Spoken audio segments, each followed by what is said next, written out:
Sejam muito bem-vindos a mais um Shiur. Desta vez eu quero fazer um convite especial para vocês. Eu quero que a gente se debruce sobre uma porção do Zohar, o livro do Esplendor, o livro onde está codificado o fim de todas as coisas, assim como o começo também, e muitos mistérios. E esta porção do Zohar é a porção Tazria, que equivale a Levítico, capítulo 12, verso 2. Antes, eu quero dizer que eu já tenho um shiur produzido sobre a pré-existência da alma, onde eu falo sobre essa origem e algumas visões, inclusive até secular, visões gregas, assim como visões de outros povos, hindu, e também a visão judaica, né, que é a visão principal do shiur.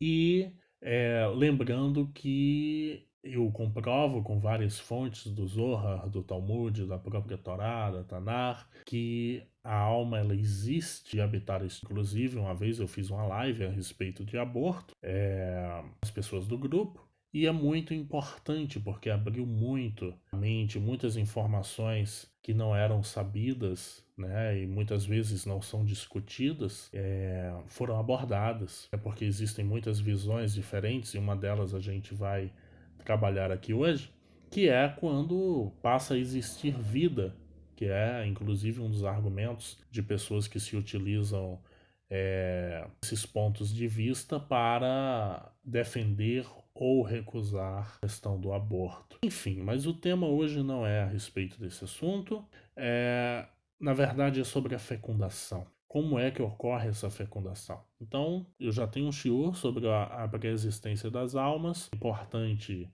revê-lo, quem já ouviu esse shiur. Quem não ouviu é muito importante que ouça.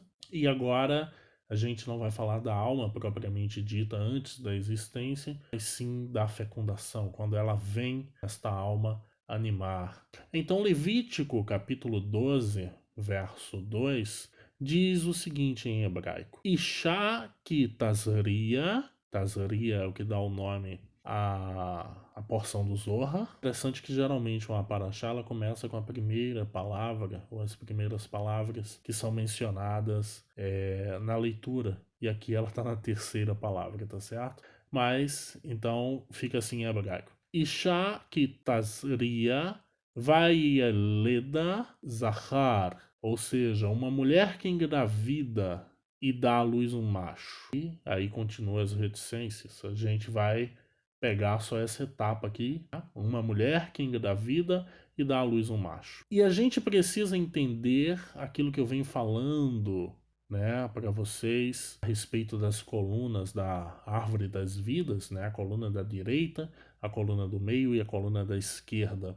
A coluna do meio ela é conhecida como macho, perdão, como homem, como eu já citei várias vezes. A coluna da direita é conhecida como macho e a coluna da esquerda é conhecida como fêmea. Obviamente, isso a nível de energia espiritual. Tudo bem que isso também se transforma, ou seja, é um aspecto do mundo físico, ou seja, nós, homens, macho e fêmea, nós somos o aspecto daquilo que existe no plano superior. E todos nós somos homens. Homem não significa necessariamente macho. Por isso que é raça humana.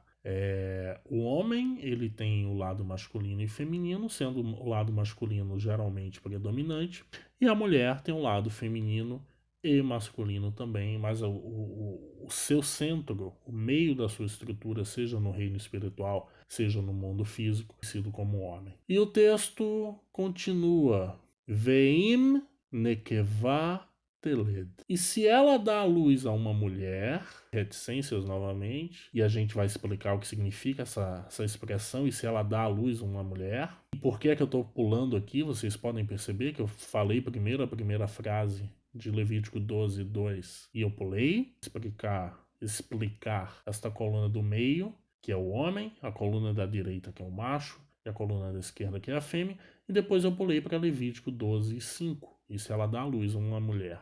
E a explicação é que a direita, como eu já mencionei, é o aspecto do macho, a esquerda, aspecto feminino.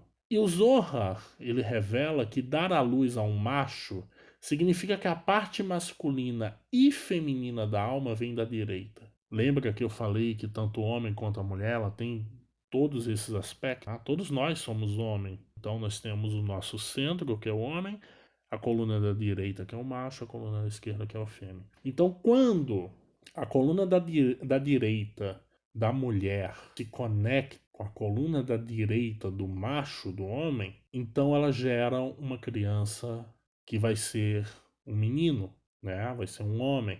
A fêmea torna-se à esquerda da direita, que domina as duas partes da alma. Isso acontece muito agora na contagem do Homer, né, quando a gente está fazendo. E, por exemplo, Gevurah Shebechesed, Hesed está na direita, Gevurah está na esquerda.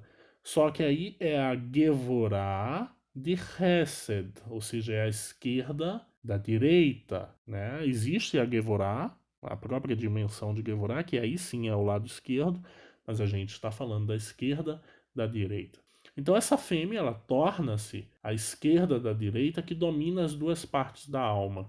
E os atributos do caráter dessa alma que virá esse mundo é o atributo de Hassadim, ou seja, de benevolência, de misericórdia, de piedade. E agora, dando a explicação, esta foi a explicação de Levítico 12:2, agora dando a explicação de Levítico 12, verso 5. E se ela dá à luz a uma mulher, ou seja, dar à luz a uma fêmea, significa que as duas partes da alma vêm da coluna da esquerda, que domina as duas almas. Ou seja, o macho ele passa a ser a direita da esquerda. Na nossa analogia seria, por exemplo, obviamente pode haver outros sefirot envolvidos, mas vamos trabalhar com Hesed e Gevorah. Então, neste caso, seria Hesed de Gevorah, a direita. Então, o macho, neste caso, ele é a direita da esquerda da fêmea, e a fêmea é a esquerda da esquerda. Noutra analogia, ela era a esquerda da direita e ela passa a ser a esquerda. Então, se vocês notarem aqui, existe um padrão. O homem ele está sempre representado pela direita. E esta representação, quando eles geram a fêmea, ele passa a ser a direita da esquerda e a mulher a esquerda da esquerda. Então, nasce-se uma fêmea.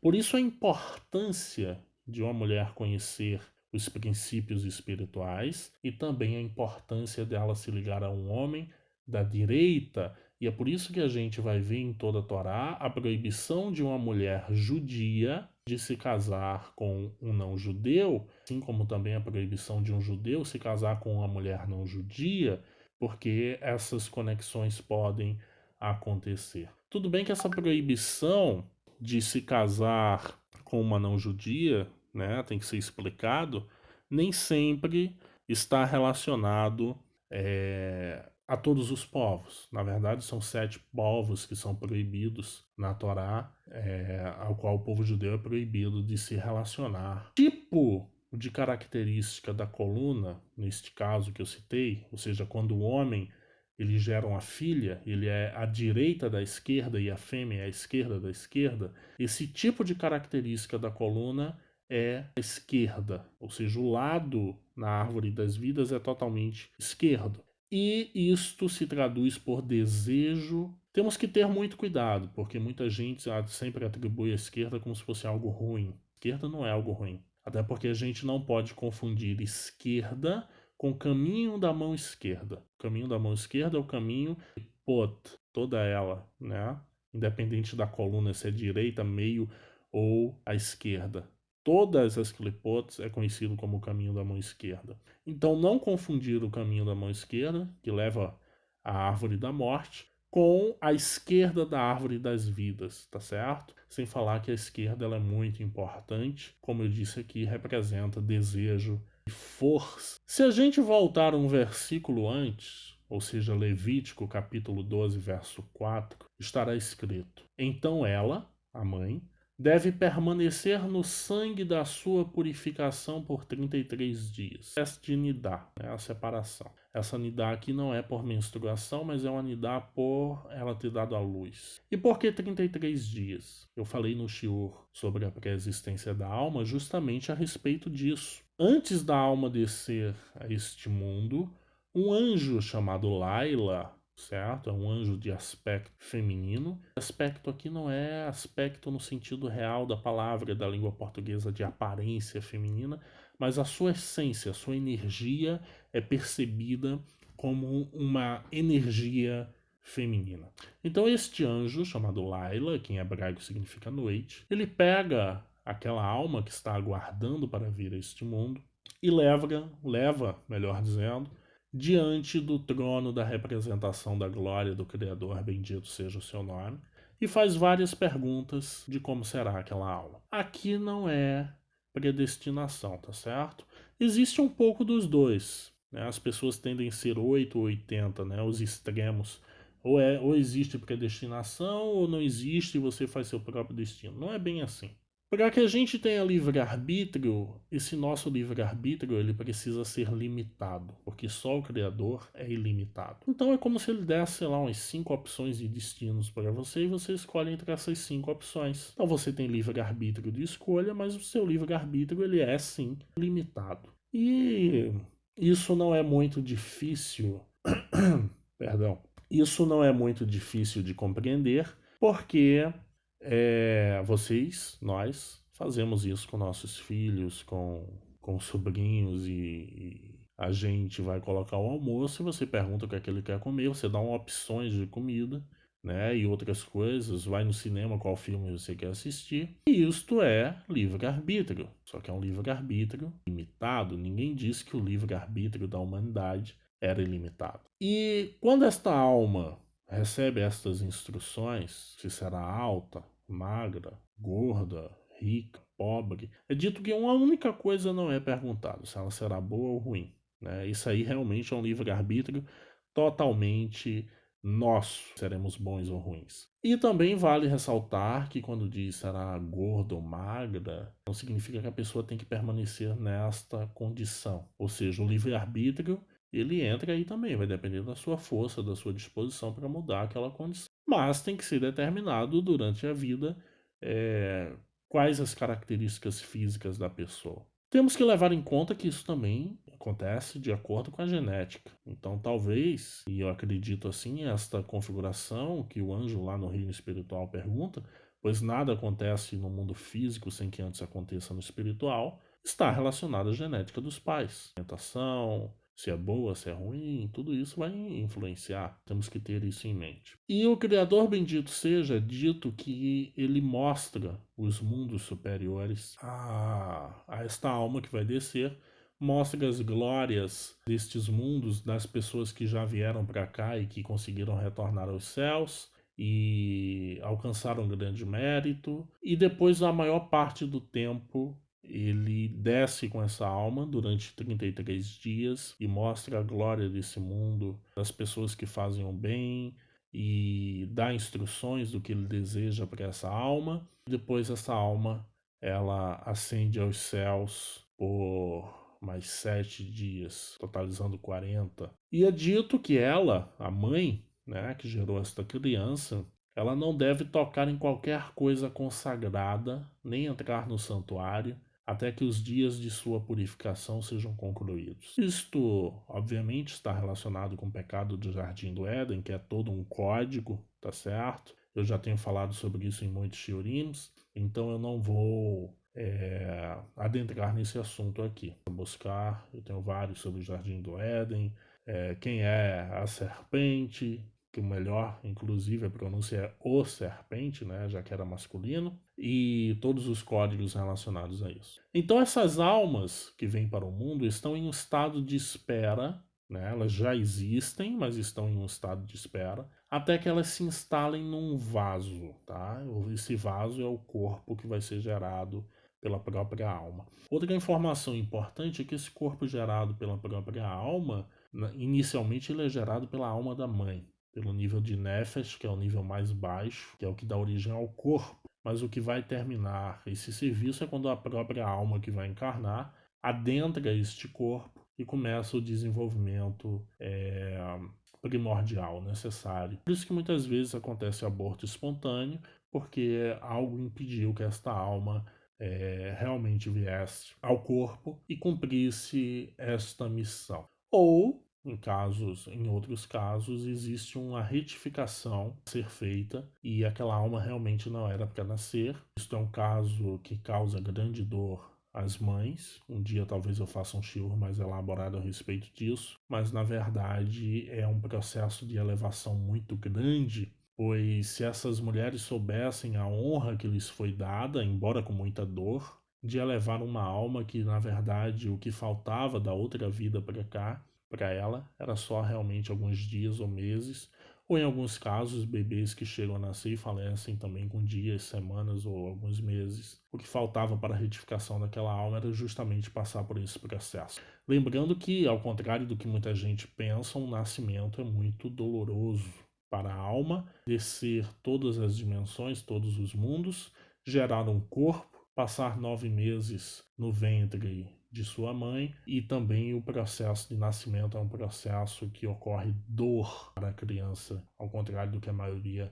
Então, este vaso é o corpo que está em desenvolvimento no útero. E essas mães, elas precisam esperar por 33 dias até que o vaso atinja o nível de Hod, que inclusive está à esquerda. A minha alma mesmo veio dessa dimensão chamada Hod, da coluna da esquerda.